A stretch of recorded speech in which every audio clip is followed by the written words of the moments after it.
विदेश मंत्री एस जयशंकर ने रविवार को कहा कि संयुक्त राष्ट्र यूएन एक पुरानी कंपनी की तरह है जो बदलते वैश्विक परिदृश्य के साथ तालमेल नहीं बैठा पा रही है, लेकिन बाजार में जगह घेर रही है।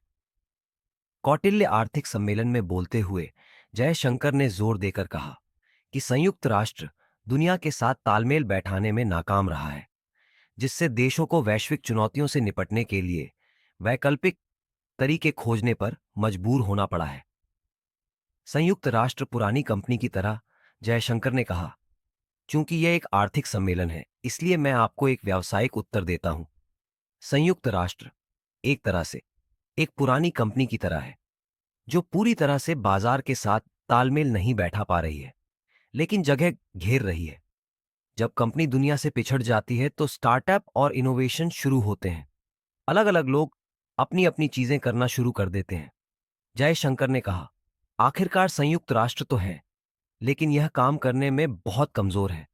हालांकि यह अभी भी एकमात्र बहुपक्षीय खिलाड़ी है, लेकिन जब यह प्रमुख मुद्दों पर आगे नहीं आता है तो देश अपने अपने तरीके खोज लेते हैं। कोविड-19 महामारी के दौरान संयुक्त राष्ट्र की भूमिका पर बोलते हुए विदेश मंत्री जयशंकर ने इसके सीमित योगदान का जिक्र किया। उन्होंने कहा, संभवतः हमारे जीवन में जो सबसे बड़ी घटना घटी वह कोविड थी। जरा सोचें कि कोविड में संयुक्त राष्ट्र ने क्या किया। मुझे लगता है कि इसका उत्तर बहुत अधिक नहीं है। दुनिया भर में चल रहे संघर्ष पर क्या कहा? विदेश मंत्री ने प्रमुख वैश्विक संघर्षों, विशेष रूप से रूस यूक्रेन युद्ध और चल रहे मध्य पूर्व संकट पर संयुक्त राष्ट्र की भूमिका पर चर्चा की।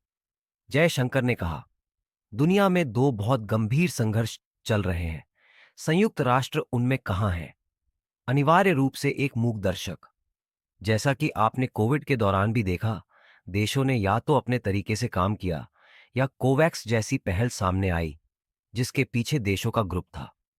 विदेश मंत्री ने कहा, आजकल जब बड़े मुद्दों की बात आती है तो आप पाएंगे कि देशों के समूह एक साथ आकर कहते हैं कि आइए इस पर सहमत हो जाएं और इसे करें।